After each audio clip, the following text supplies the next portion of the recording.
Hello friends, welcome back to Karuna's cooking channel. ఈరోజు recipe కారం boondi. Sweet shop స్టైల్లో ఇంట్లోనే ఈజీగా తయారు చేసేసుకోవచ్చు. పిండి వంటలు తయారు చేయాలి అంటే చాలా కష్టమేమో అనుకుంటారు, కానీ చాలా సులువుగా చిన్న చిన్న చిట్కాలను పాటిస్తూ కారం బూందీ మనం ఇంట్లోనే తయారు చేసేసుకోవచ్చు. ఒకసారి మీరు ట్రై చేసి చూడండి. అలాగే మన ఛానల్ని మొదటిసారిగా చూస్తున్నట్టయితే సబ్స్క్రైబ్ చేసుకుని పక్కనున్న బెల్ ఐకాన్ని ప్రెస్ చేసినట్టయితే నేను ఎప్పుడు వీడియో పెట్టినా నోటిఫికేషన్ వస్తుంది. కారం బూందీ తయారు చేయడం కోసం ముందుగా 2 కప్పులు శనగపిండిని జల్లించుకోవాలండి. మనం ముందుగా జల్లించుకునే డబ్బాలో పెట్టుకున్నా కానీ మనం తయారు చేసుకునే ముందు జల్లించుకోవాలి. ఇలా జల్లించుకుని పిండిని కలుపుకున్నట్టయితే ఉండలు లేకుండా చాలా క్రీమీగా పిండిని మనం కలుపుకోవడానికి ఈజీగా ఉంటుంది. ఇలా జల్లించుకున్న శనగపిండిలోకి రుచికి సరిపడా ఉప్పు నేను 1 టీ స్పూన్ వరకు వేశాను. మీరు ఒకసారి టేస్ట్ చెక్ చేసుకుని ఇంకా కావాలి అనుకుంటే యాడ్ చేసుకోవచ్చు. ఇప్పుడు 1.5 కప్పు కొలుచుకుని పక్కన ఉంచుకోవాలి. కొంచెం కొంచెంగా నీళ్లు వేసుకుంటూ కలుపుకోవాలి. అలాగే 1.5 కప్పు అంటే మనం తర్వాత కన్సిస్టెన్సీ కూడా చూసుకోవాలండి. మనం యూస్ చేసే శనగపిండిని బట్టి కూడా మనకి నీళ్లు పడతాయి. అందుకని ఒకసారి 1.5 వరకు వేసుకున్న తర్వాత మిగిలిన వాటర్ మనకి యాడ్ చేయాలా వద్దా అనేది పిండి కన్సిస్టెన్సీని బట్టి చూసుకోవాలి. కన్సిస్టెన్సీని చెక్ చేసుకుంటే ఈ విధంగా ఉండాలండి. కొంచెం పలచన అయ్యిందనుకోండి ఆయిల్ ఎక్కువగా పీలుస్తుంది, అందుకని ఈ విధంగా ఉంటే సరిపోతుంది.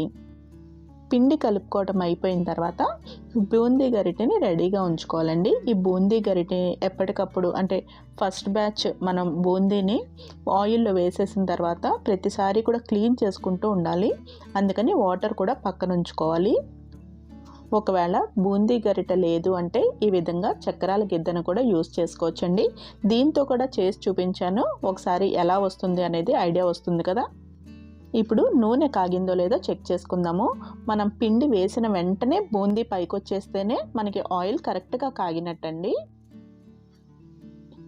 ఇప్పుడు గరిటెలోకి బూందీని వేసేసుకున్న తర్వాత కొంచెం పైకి పట్టుకుంటే మనకి బూందీ కరెక్ట్గా వస్తుంది. బూందీ గరిటెలో పిండి ఉంది కదా అని ఎక్కువగా వేసేయకూడదండి. మనకి ఒక లేయర్ స్ప్రెడ్ అయిన తర్వాత బూందీని ఆపేయాలి. ప్లేట్లో కొంచెం పిండి ఉన్నా కానీ తీసేయాలి. ఎక్కువగా వేసేసాము అంటే మధ్యలో అంతా కూడా పచ్చిగా ఉండిపోతుంది. అది కూడా నేను ఆ క్లిప్ కూడా లాస్ట్లో చూపిస్తాను. జంతికలు, రిబ్బన్ పకోడీ లాంటివి వేసుకునేటప్పుడు ఆయిల్ మరీ ఎక్కువగా కాగనివ్వం కదండి, కానీ బూందీ వేసుకునేటప్పుడు మాత్రం నూనె ఎక్కువగానే కాగాలి. బూందీని అటు ఇటు టర్న్ చేసుకుంటూ వేయించుకోవాలండి. మనకి వేగిన తర్వాత గరిటతో కలుపుతున్నప్పుడు గలగలమని సౌండ్ కూడా వస్తుంది. ఇలా గలగలమంటున్నప్పుడు బూందీని ఆయిల్ నుంచి తీసేసుకోవాలి. ఆయిల్ నుంచి తీసుకునేటప్పుడు చాలా త్వరగా తీసేసుకోవాలండి, లేదంటే నెక్స్ట్ తీసేవన్నీ కూడా మాడిపోయినట్టుగా అయిపోతాయి. నెక్స్ట్ బ్యాచ్ కూడా వేసేసుకుందాము. నెక్స్ట్ బ్యాచ్ వేసుకునేటప్పుడు బూందీ గరిటతో కాకుండా చక్రాల గిద్దతో ట్రై చేద్దామండి. చక్రాల గిద్దతో వేసుకున్నప్పుడు కొంచెం తోకలు వచ్చినట్టుగా వస్తాయండి. మనం బూందీ గరిటతో వేసుకుంటే చాలా రౌండ్గా వస్తాయి. దేనితో చేసినా కానీ టేస్ట్ ఒకేలా ఉంటాయండి. ఒకవేళ గరిటతో చేయలేకపోతున్నాము అనుకుంటే ఇలా ట్రై చేయొచ్చు. చక్రాల గిద్దతో చేసినప్పుడు బూందీ ఈ విధంగా వచ్చినాయి. పెద్ద డిఫరెన్స్ అయితే ఏమీ అనిపించట్లేదు. ఇంకా మిగిలిన పిండితో కూడా బూందీని రెడీ చేసేసుకోవాలి. ఫస్ట్ టైం తయారు చేసుకునే వాళ్ళు కూడా ఈజీగా తయారు చేసేసుకోవచ్చు. చాలా క్రిస్పీగా వచ్చినాయి కదా. ఆయిల్ కూడా ఎక్కువగా ఏమీ పీల్చదండి. ఇప్పుడు ఈ బూందీని మిక్స్ చేసుకోవడానికి అంటే కారం మిక్స్ చేసుకుంటాం కదా, కొంచెం ఈజీగా ఉండడం కోసం వెడల్పుగా ఉన్న పళ్ళెంలో కానీ బేషన్లో కానీ వేసుకోవాలి. ఆ తర్వాత కొంచెం నెయ్యిని అప్లై చేసుకోవాలండి. మనకి ఇలా బూందీ మీద కారం సాల్ట్ వేసినా కానీ పట్టదనమాట. అందుకని కొంచెం ఇలా నెయ్యిని వేసుకున్నాం అనుకోండి, ఆ నేతికి మనం పెట్టిన కారం అది కూడా బాగా పడుతుంది. ఇలా కలుపుకునేటప్పుడు బూందీ చిదిగిపోకుండా నెమ్మదిగా కలుపుకోవాలండి. ఇప్పుడు బూందీలోకి కలుపుకోవడానికి పౌడర్ని తయారు చేసుకుందాము. దీనికోసం బాగా చిన్నగా ఉన్న వెల్లుల్లి రెమ్మలు 7 నుంచి 8 వరకు తీసుకోండి. పెద్దవి అయితే సరిగ్గా నలగవు, అందుకని చిన్నవి అంటున్నాను. పెద్దవి తీసుకుంటే ముక్కలాగా ఉండిపోయింది అనుకోండి, మనకి బూందీ తినేటప్పుడు వెల్లుల్లి ముక్క తగిలితే నచ్చదు కదా, అందుకని చిన్నవి తీసుకోమన్నాను.